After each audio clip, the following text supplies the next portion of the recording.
Hey guys, Thunder E here, and the king is back. I'm talking about the ROG Phone 3, and welcome to my review of this device. As we've been waiting for this device, this thing is a behemoth of a gaming device, and you know we love gaming devices on this channel. So the ROG Phone 3 packs in a lot of features, and when you look at it just side by side to the ROG Phone 2, it looks kind of similar except for a few design accents and of course the camera array at the back. Plus the ROG Phone 2 does have a headphone jack. The ROG Phone 3 does not have a headphone jack. But the cameras are nice, 64 megapixels, 8K recording. We'll get to that because we care about what's under the hood. And under the hood, we have a Snapdragon 865 Plus processor. Yes, plus, the new one that Qualcomm just mentioned, which means better performance than the 865. And it's also coupled with up to 16 gigabytes of RAM, which is what I have in this device. It starts from 8, it moves all the way to 16. Now, this is also coupled with 512 gigabytes of storage and max, which is what I also have. And we have a 6,000 milliamp battery. And you're going, wow. How long does that take to charge? Well, an hour and 45 minutes or so. And that's using the 30-watt charger that comes with it. And I will say this though, it takes about an hour and maybe 10 minutes to charge all the way to about 89, 90%. So the last 10% really trickle charges you on this device, just something that happens. But anyway, besides that, what else do we have in this device? The display, 6.59 inches. It's not a 60, it's not a 90. It's not a 120, it's a 144 hertz display, which is amazing. Plus, that's coupled with 270 hertz touch sampling, which means smoother actions while you're gaming, just your thumb is sliding around on the screen. And we'll see how that performs. It's also a pretty bright display, and we've got stereo speakers. So without wasting any more time, let's take a quick look at some of the games we'll be discussing as we discuss this device. So some quick gameplay clips for you.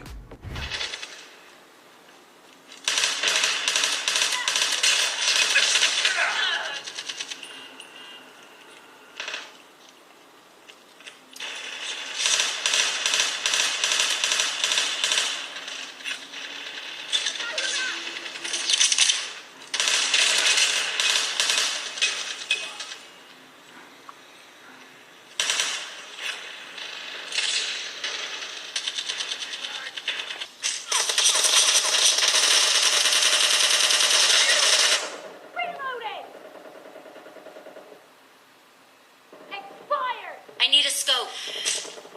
Killing spree for the red team! Clear!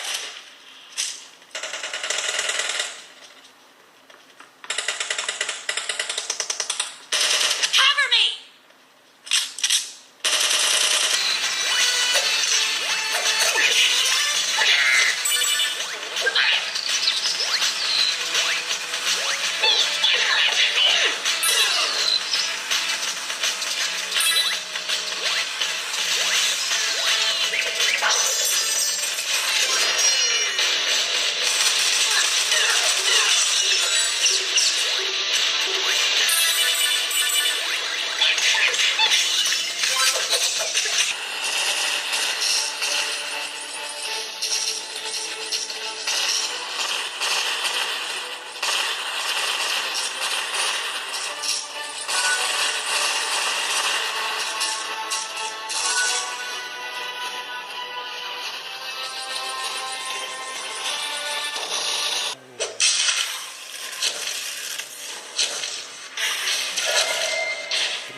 Stay alive long enough, you'll get your right to history.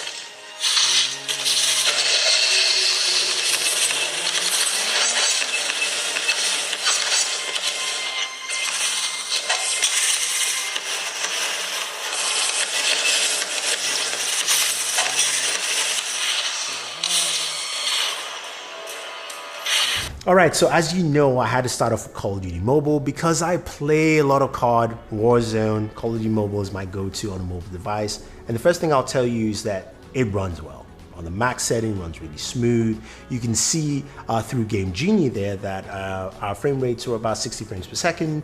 Temperatures are about 39, and we're running the X mode, which means it is at the highest clock speed we can do on this device. So You also saw that I was using triggers while gaming, and that is something you can do with this, of course, with the air triggers set up on the right hand side of the device, which make it pretty easy and great. Now moving over to PUBG. PUBG also taking advantage of those air triggers and also looking at it and running this game at its max game setting, extreme HDR. This thing ran really well. I mean, again, that touch sampling, 270 Hertz, it's great. It is absolutely fantastic. You need that. I wouldn't say you necessarily need that, but it makes a great experience for you while gaming. Now, temperatures for PUBG ran much higher at 42 degrees, maybe 43. Again, we're running at a much higher setting here, but it still ran well. And also those temperatures were gauged and matched with my own thermometer gun, which basically measured both PUBG and Call of Duty Mobile between 39 and 42. So that's something, of course, to take note. Now, when we move over to a different type of game called Dan the Man, which is a side-scroller action adventure. Of course, it's not going to use as much in terms of performance, but you can clearly see how the 144 Hertz and the touch sampling come to play, giving you really smooth, fast gameplay, very quick. But you're saying Thunder E, that's great. What about games that hit 120 frames per second, 144? Well, I've got a few for you. First was the 1945 Air Force game, which actually played pretty well. It's a top-down shooter, really fast, but again, it's not a graphics powerhouse, and it did 144 frames per second, which is great. But Vainglory came to the rescue, and this game, of course, is a graphical masterpiece. It takes in a lot of performance, but also ran at 144 frames per second. So this system can run the things you want to quite well and quite effectively. Now, this is also coupled with the software that makes your gaming experience better, and I think for any gaming phone, that is probably one of the most important things. So one of the first softwares you always want to check out is the Game Crate. Game Crate is a piece of software that allows you to go through your game library, and that's something that's normal, but you can launch your games directly. You can also set up scenarios for your game, so you can clean the memory, you can set up the performance you want that game to run at, the display, touch sensitivity, refresh rate, all those things. You go for every single game you want to, so you could do that. But you also have your console section where you can go into X mode or turn off X mode, and X mode basically overclocks your CPU, or basically max out your CPU clock speed. You can clean out your RAM, you can change your fan speed for the fan that you use while gaming, also the lighting effects and all that stuff. And speaking of that fan, we've got a fan that comes with the ROG Phone 3, which came with the ROG Phone 2 as well. Now, that's pretty cool because you can connect it to the side USB ports. The device has two USB ports, one on the side, one on the bottom, and another one on the side. And that USB port connects to give you an external fan to cool your system. I will say the fan was able to drop temperatures about 3 or 4 degrees, but I was a bit disappointed it didn't drop temperatures as much as I experienced with the ROG Phone 2. So that's a little bit of a bummer, but I think that's something that'd be changed with changing the fan revolutions, and that's pretty much that. But with the fan, you do have an extra headphone jack, which is missing on this device, so you do have the ability to use headphones if you're using the fan of the ROG Phone 3. Now, the other piece of software is the Game Genie, and the reason I like the Game Genie is because this allows you to go and customize your software while you're gaming. So it allows you to see, of course, things like your frames per second, your temperatures, but you can go in and customize your air triggers. And the air triggers are really important because we use them for games like PUBG and Call of Duty Mobile, and it's easy to actually set those up. You can customize macros, you can record gameplay, you can clip gameplay. There's so many things you can do directly by just swiping from left to right with that. So a lot of those features work well, and I'm really impressed. But you're going, Thunder E, what about audio? We heard gameplay audio was good, but how are the speakers? Well, take a quick listen.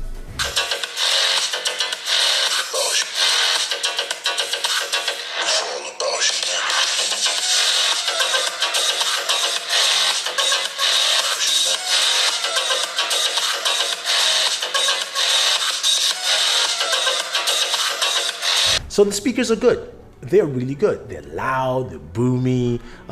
You've got a built-in EQ as well, where you can customize that. You can change the bass, the treble, all the different settings in the EQ. You've got different customization. So you've got a lot of things to do there, giving you some really clean sound. I think this is an overall solid gaming package, but as a phone, you still have cameras. And what do those cameras do? They actually do a decent job. You've got a 64 megapixel rear camera that shoots at 8K, and 8K video is pretty good. I was quite impressed. But it also takes some really good photos in daytime. Also takes some really good portrait photos with the rear camera as well, and also takes some decent nighttime photos as well. So you've got an array there, and the front-facing camera at 32 megapixels does a good job in capturing really solid photos and also doing some good portrait shots as well. So as a gaming phone, this is like a good bang for your buck all around in terms of just performance and also extra features. The 144 Hz display is really nice, really smooth motion while just running around the OS. You can set it on 144, you can drop it down to 60, you can set it at auto, so it actually just maximizes your battery life. And battery life on this is really nice. If you are running at 144 Hz and you are gaming, you will still be able to use this phone for a whole day. That's pretty cool. And 144 Hz on the display is not an easy thing to do. So I was quite impressed with the battery life on this thing. I would say yes, some gaming, not extensive gaming on that note, but the battery life is truly impressive. And with everything that's coupled together, I think a lot of people will like what this device brings to the table. Now, I will say though, in terms of cost, I don't have the American pricing for you. I do have the British pricing, and I can tell you that it starts off with the ROG Phone 3 String Edition, which is the 865, 8 gigs of RAM, 256 gigabytes of storage at £799, and goes all the way up to the ROG Phone 3 with the 865 Plus, 16 gigs of RAM, 512 gigabytes of storage at £1,099. So US pricing will come, and it most likely will differ, but that's where the phone lands, at least in what the pricing that I know. So if you have any questions or any comments about this device, if you want to know more, let me know.